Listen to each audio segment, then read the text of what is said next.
tá? E o que são essas leituras, né? O ideal é que a gente fique mantendo uma pressão arterial, então, inferior a 120/80, né? Ótima, né? E aí a gente consegue estratificar aí, baseado nas leituras da sistólica e da diastólica, estagiar, né? Essa hipertensão, essa condição de hipertensão arterial do paciente, tá?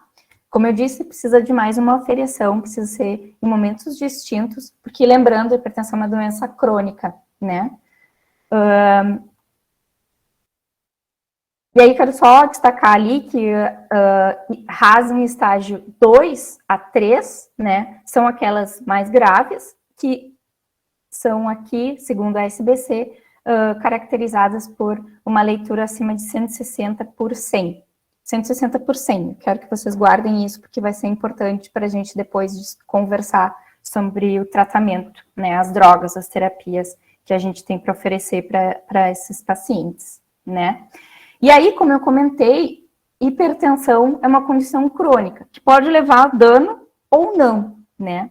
Então, todos nós temos um risco, né, ou seja, uma chance, uma probabilidade de desenvolver uma doença cardiovascular. E tem várias formas da gente definir isso, porque isso, muito disso também depende que tratamento que a gente vai ofertar para esse paciente, né? Então, a gente vai fazer a segunda brincadeira do dia de hoje. Quero que todos vocês peguem aí um lápis, um papel, tá? Vamos começar com as mulheres, tá? Ali em cima, o score que a gente vai usar agora chama Framingham. Talvez muitos de vocês conheçam, se não todos, tá? Ali na primeira linha em cinza, a gente tem os pontos. E embaixo a gente tem as variáveis. Então, cada uma das linhas tem uma pergunta e na célula em que vocês se encontrarem, eu quero que vocês contabilizem os pontos. Então, vamos começar com as mulheres, né? Conforme a idade de vocês, se vocês tiverem mais que 34 anos, que é o meu caso, vocês já podem começar a pontuar ali, tá? Então, por exemplo, se vocês tiverem entre 45 e 49 anos, 5 pontos. Se souberem o valor do HDL de vocês, melhor, que daí nós já vamos contabilizar agora, tá? Conforme a pontuação que ele sugere ali. Da mesma forma, o colesterol total. Se souberem o colesterol de vocês, melhor, que daí vocês podem somar ali. Se for qualquer coisa acima de 160, já começa a pontuar, tá? Vão somando aí, vão anotando aí no papel. No final, a gente vai somar tudo.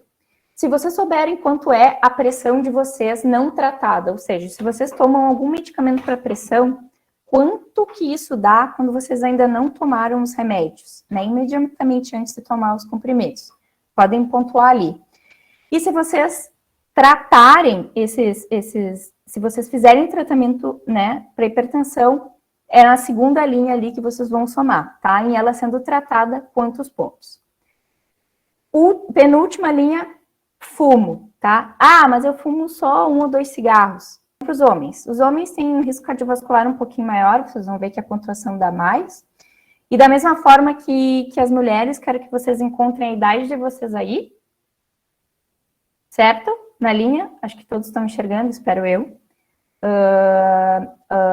Valores de HDL, se tiverem, de colesterol total, a pressão de vocês, se fizerem tratamento ou não, daí vocês têm que olhar ali na linha. Se vocês fumam, 4 pontos, e se tiverem diagnóstico de diabetes, 3 pontos. Isso é só uma brincadeira, tá, gente? Por que esses valores, né? Então, essa pontuação que vocês somaram agora, quero que encontrem o número de vocês, as mulheres na esquerda, os homens na direita, tá? Então, tem o valor da pontuação, e ali do lado tem o risco, tá vendo? Então, vocês, mulheres, que disseram que tem menos de 8 pontos, vamos dizer ali, 7 pontos, 3,9% de risco. Já vamos dizer o que é esse risco. E os guris ali abaixo de 7, então, menos de 5% de risco, né? Ou seja, risco cardiovascular, né? O que é o risco cardiovascular? É a chance de vocês desenvolverem uma doença cardiovascular em 10 anos, né? Então, aqueles que tem mais de 30%, a gente já chama de um risco alto, né?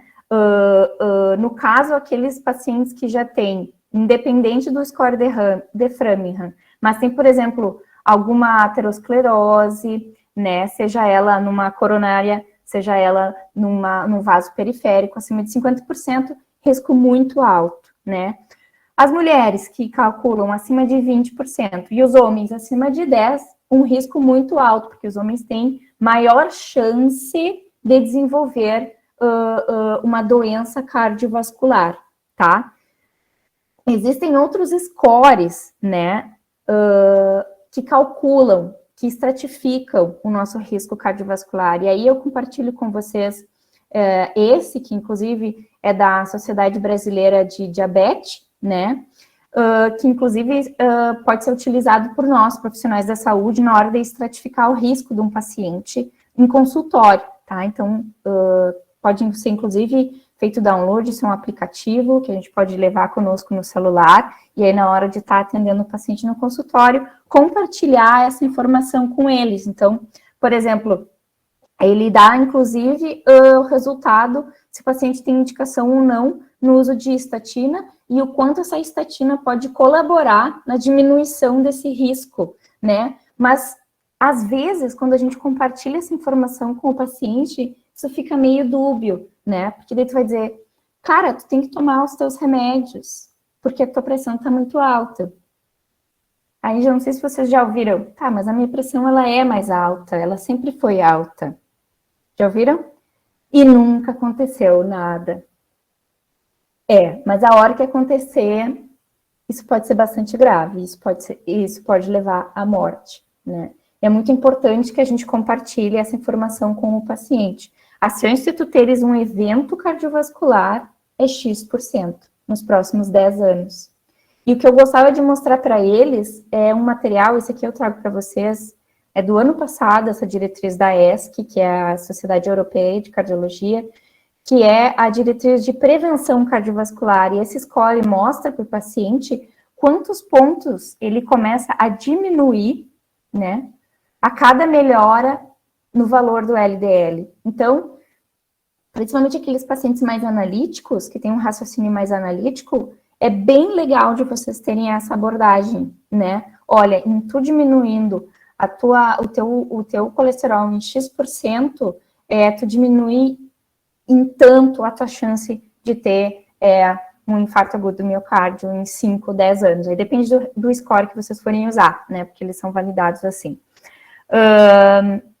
Existem outras telas mais ou menos como essa, também para diabetes, também para tabagismo, né? O tabagismo, dentre os fatores de riscos modificáveis, que a gente chama, tem um impacto muito importante na saúde cardiovascular, né? Então, assim, vocês, colegas que estão me assistindo agora e que fumam, fica realmente a dica para que vocês façam esse investimento na saúde cardiovascular de vocês, que é a cessação do tabagismo, né? Da mesma forma, para os pacientes, né? Então, tudo isso que a gente está falando são probabilidades, né, que a gente está somando ao longo da vida de desenvolver uma doença que pode trazer bastante morbidade para nós, né, e muitas vezes morte, né? Então, é quase que uma chance que a gente está dando de não morrer, vocês entendem? E é muito importante que vocês compartilhem isso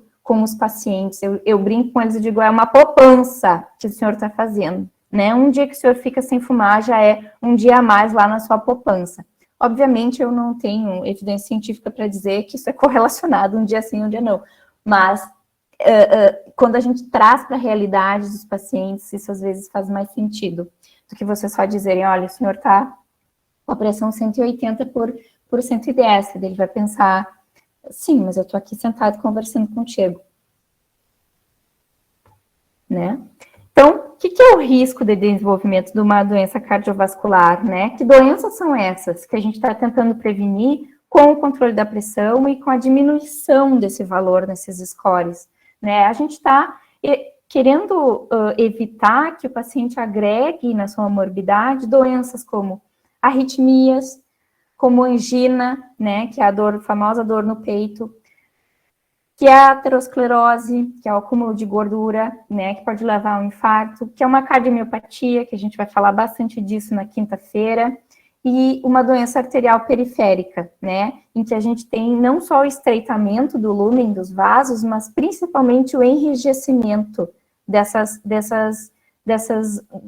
veias e dessas artérias. É uma das coisas que mais se estuda hoje em cardiologia, em termos de envelhecimento, é o enrijecimento das artérias. Ainda semana passada, a gente estava no Congresso Gaúcho de Cardiologia, né, a SOCERGS, e a gente teve a presença de um palestrante espanhol que compartilhou como a dificuldade dos vasos em contrair ou dilatar acaba interferindo em desfechos negativos, né? Então, a elasticidade das nossas veias, das nossas artérias, que pode ser prejudicada por fatores de risco e estilo de vida, e que podem levar a uma doença cardiovascular bastante importante, né? E é importante também da gente lembrar que, além disso ser multifatorial, né, essas interações, elas são sinérgicas. Então, não são isoladas, né? Elas acabam se potencializando entre si.